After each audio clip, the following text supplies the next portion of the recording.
Good morning, welcome to Morning Outlook. This is Kim speaking on Monday, the 30th of June. So, quiet day in terms of data today. There's not a great deal coming through here. We've already seen the Chinese manufacturing data coming through. We've got the German inflation data coming out this morning. That's normally done by midday. This is 6 states provide their numbers. And then 8 p.m. we've got the ECB President Lagarde speaking, but that again is not to be. There's a forum in Sintra in Portugal. See, I know these things. I'm having to look up where Sintra actually was. Anyway, so that's going on for today, tomorrow. It's a nice little jolly for the central bankers there. And then they move on to Provence in France, Aix-en-Provence. Right, let's look at the charts more importantly. We'll start off the bigger picture here. The euro still tootling to the upside there, reasonably good trend. I'm just looking at here. We'll probably ignore everything else, and we're probably getting into a bit of a summer sort of movement with lower volatility coming through. Although that normally hits us more July, Augusty, September almost. We seem to get more of that, but we'll see. Maybe it'll come early this year. Anyway, as we're looking at these markets at the moment, well, we've got the scope for a bit of continuation here on the euro on the short time frame. The pivots are so pinched across most of the markets today, apart from the Canadian dollar. I wouldn't take too much notice of them, although we still see some reaction to them. So the R2, for example, would be a reasonable initial option on the euro there, where we haven't got immediate near-term previous highs, and it's quite a way away from the euros. Really, I mean, this is a weekly chart. We have to go right. Oops, weekly. Let's click the right one. Monthly. We have to go right through to the monthly chart before we start seeing my last key pivotal area that sort of sits on there at about 122.666. So the upside looks like it's getting its way at this stage. Okay, that's the euro. The pound is very similar in terms of what we're seeing here. Is maybe a slightly stronger trend it broke out with. It's looking on the 4-hourly. Actually, I'll just come back to the euro second when I look at the 4-hourly. The euro is quite different. Yeah, okay, both got pivots quite a way below where the current price action is. In the bigger picture, if the price was to start heading southbound towards these, there would be targets. I mean, you can see it basically here. It's a bit of a flag pattern. Okay, it's done a little ABC correction there, a little lower high, but we're pushing back up at the moment. So it's a case of just patience this morning, see if we can get a breakout. Bit of a continuation. There is a trend line across the highs there, well worth looking at. As I said, if it starts breaking down, just watch out, because it's a way below for that weekly pivot. Likewise, though, if it does start running up, I mean, the R1 is a nice distance away and could give us a reasonable move. US dollar yen. The yen's gone a bit stuck, but still got scope of continuing to the downside here. In fact, it's probably one of the better ones in some respects, because it doesn't have a risk of a central bank going to do something to it. But it has the scope of coming back down towards these prior lows at some stage. I quite like that idea. It's already moved down this morning though, and it might take until this afternoon to get the kicker back down. But I would be watching that for a continuation, more swingy perhaps. Australian dollar, well, this doesn't ever fail to disappoint. And well, Friday was a bit of a, I mean, this whole mess that it's sort of sitting in, and yes, it is potentially breaking out here, but it just, even now, it looks a bit, if I was really looking for one to short back to its weekly pivot, it'd probably be this one. in terms of what it's doing. Um, yeah, maybe it's just the way it's coming off in the current buy. Everything else is pushing up, and this is coming off. But things can change, and the continuation would. I mean, it will go with the trend if the dollar's being sold. US dollar CAD, bit of a weird old one here. The bigger overall picture still to the downside here, like any of these markets.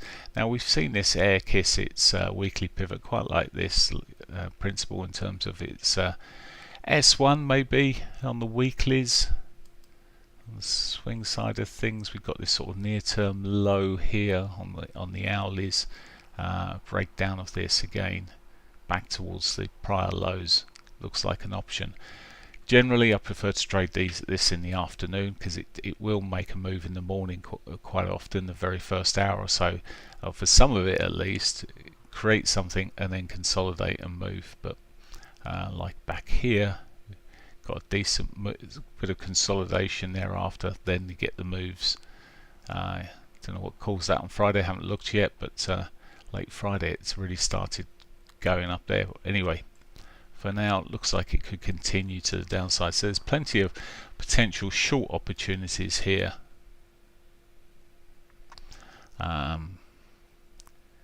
New Zealand very like the Australian dollar there, not really that keen on it. I think there's other pairs to trade that's better. New Zealand dollar, US dollar Swissy even. I've got the New Zealand dollar in my head. I mean, as much as I don't like the idea of this, as I said last week, technically it looks good for the short side. Just waiting for that time. Last week we put new lows in there, and we're just looking like we're going to go back towards those this week. At some stage it will probably correct, but there's so much shorting of or long on the dollar, short on the Swissy here, that that there's the sort of squeezes that are going on. Maybe when it's a bit more leveled we'll see a bit better correction. Likes the euro yen, it's a bit bitty at this stage. It's just come out to the dailies there. It is consolidating around the highs. Overall drift is to the upside there. Direction, I say drift, but it is a bit drifty, bit mucky at times for quite long periods here. Not really fancying it either way at the moment. Euro CAD I was looking at this morning, and this to me looks like a reasonable opportunity. We've started moving into this sort of better trend away from this horrible consolidation that we're saying for a month and a half, nearly 2 months. But it looks like it's got scope to continue and pushing, maybe above that quarterly pivot. Would give us a bit of a stretch. Yes, it could go up to the R1, but we could see something more of a swing on it.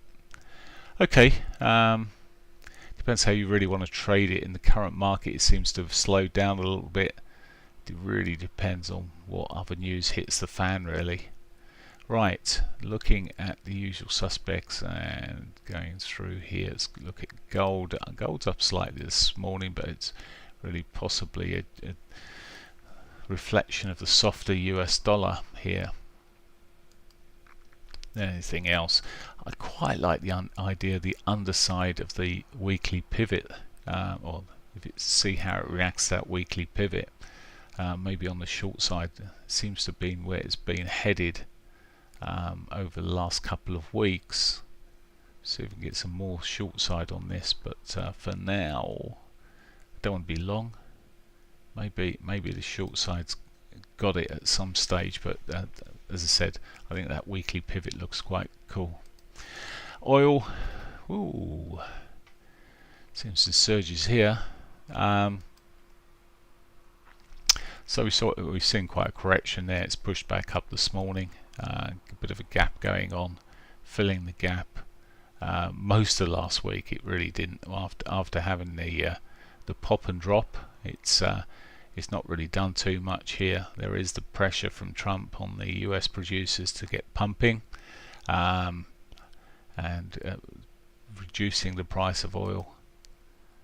And well, we're not seeing a great deal. As I said, at the moment I'm staying clear of oil. It's just, with Middle Eastern conflict, it's just not for me. S&Ps, well, new all-time highs. Just have to come right away back out here, and it looks like that's not going to slow up anytime soon. It's one hell of a move that we're still seeing at this stage. So all-time highs. Slowed up on the shorter time frame here, well, no surprise really, but it's still been moving up there. Again, preference to trade this in the afternoon sessions. We'll see what it's got coming for it this afternoon. The FTSE, a bit more consolidated. Let's just go bigger picture here. The actual bounce is still occurring by looks of things. Bit of consolidation, bit of ugliness on the lower time frames you can see here on Friday, but overall I think if these other equity markets are pushing up, this will get dragged up with it. It seems like a bit of a drag at the moment. And finally the DAX. So DAX looks more healthy. It's pushing up stronger here. Buy on retracements really. It has got a bit double top sort of going on there almost. Just watch out for that this morning, but it may just consolidate and carry on pushing. Okay, so not a great deal. There's a few things to look there. The Euro CAD might, as I say, get a decent bounce and continuation. So the opportunity sitting on there, like the Euro and the Pound, all still looking like they're reasonably good long candidates.